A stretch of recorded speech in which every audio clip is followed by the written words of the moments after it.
Hello YouTube, Kemo Sabi coming at you with another video.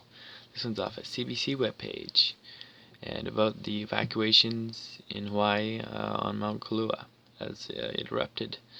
And this was posted May 4th on 2018, 4:43 a.m. Eastern Time.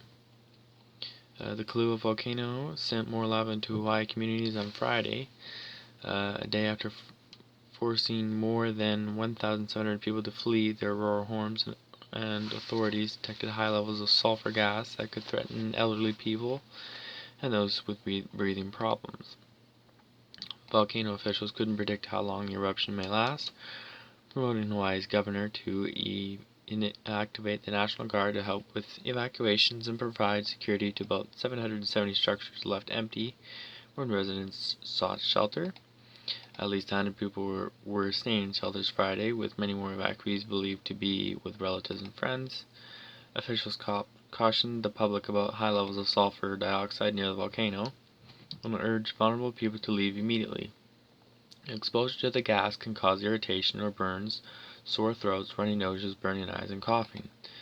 There were no immediate reports of injuries, though officials say 2 homes in rural Big Island subdivision have been burned by lava. A magnitude 6.9 earthquake rattled an area near the south part of the volcano Friday, but the Pacific Tsunami Warning Center said there was no threat of a tsunami, and transportation officials said no damage to roads has been reported. It came as a magnitude 5.4 earthquake struck the same area earlier in the day. A second earthquake in the same area. The first one was 6.9, the second one was 5.4. Julie Woozy lives on a street where a vent opened up and channeled lava to within 900 meters of her house. When it appeared, she freed her chickens, loaded her dogs into her truck, and evacuated with her daughter and grandson. "We knew we were building on an active volcano," she said, recalling how she purchased a lot on the Big Island for $35,000 US more than a decade ago, but she thought the danger from lava was a remote possibility. "You can't really predict what Pele is going to do," she said, referring to the Hawaiian volcano goddess. "It's hard to keep up. We're hoping our house doesn't burn down." Scientists say at least 3 small pressure vents where lava can erupt have opened up in the subdivision. The U.S. Geological Survey, USGS, said lava has been splattering and creating short flows that haven't traveled more than 10 meters from vents. Footage shown on local television showed lava spouting into the sky from a crack in a road. Aerial drone footage showed a line of lava snaking through a forest. Resident Jeremiah Osuna captured drone footage of the lava burning through the trees, a scene he described as a curtain of fire. "It sounded like if you were to put a bunch of rocks into a dryer and turn it on as high as you could just smell sulfur and burning trees and underbrush and stuff," he told Honolulu television station KON. Atsa Mikluas, a geophysicist with the USGS Hawaiian Volcanoes Observatory, told the Associated Press in a phone interview that there is no way to know exactly how long the eruption will continue. One of the parameters is going to be whether the Summit Magnet Reservoir starts to drain in response to this event, and that has not happened yet, Mikluas said. "There is quite a lot of magnet in the system. It won't be just an hours-long eruption probably, but how long it will last will depend on whether the Summit Magnet Reservoirs get involved, and so we are watching that very, very closely." Days of earthquakes. Country, state, and federal officials have been warning residents all week that they should be prepared to flee, as an eruption would give little warning. Officials at the USGS on Thursday raised the volcano alert level to warning status, the highest possible, meaning a hazardous eruption is imminent, underway, or suspected. Nearby community centers have opened for shelter. Ransan Yoneda, the recreation director for Panhoa Community Center, was readying the gymnasium for evacuees after it was selected as a Red Cross evacuation center. He said the people who arrived first were hungry for information. They just want to know what's going on because they were told it's a mandatory evacuation, he said by telephone. Scientists said areas down slope of the erupting vent were at risk of being covered by lava.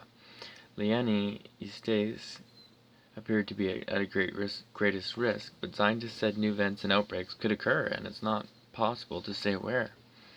The eruption comes after a day of earthquakes rattled the area's Puna district. A nearby school was closed due to the ongoing seismic activity, and several roadways cracked under the strain of the constant tremors. A magnitude 5.0 earthquake was recorded hours before the eruption began Thursday. The Pu-o crater floor began to collapse Monday, triggering a series of earthquakes and pushing the lava into new underground chambers. The collapse caused magma to push more than 16 kilometers downslope towards the populated southeast coastline of the island.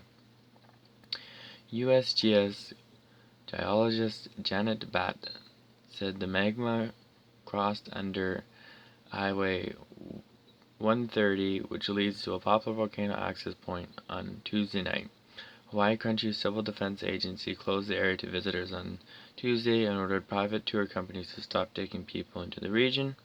Most of Kilauea's activity has been non-explosive, but a 1924 eruption spewed ash and 9-ton rocks into the sky, leaving one man dead. Pu-o's 1983 eruption resulted in lava fountains soaring nearly 460 meters high. In the decades since, the lava flow has buried dozens of square miles of land and destroyed many homes. So there you have it, everybody. So parts of the place is being evacuated. I'll show you the one little photo and a couple little seconds of each video, and then we'll catch you in the next video. So here's the first picture. Here is a little bit of the first video.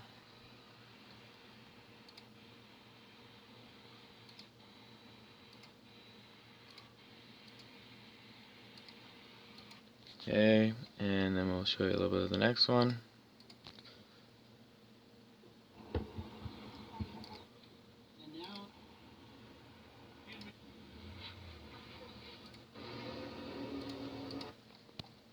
And one more here.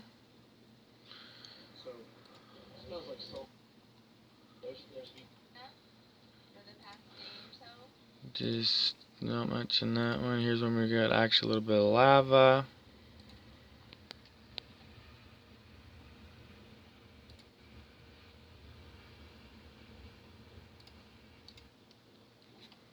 And that's it, folks.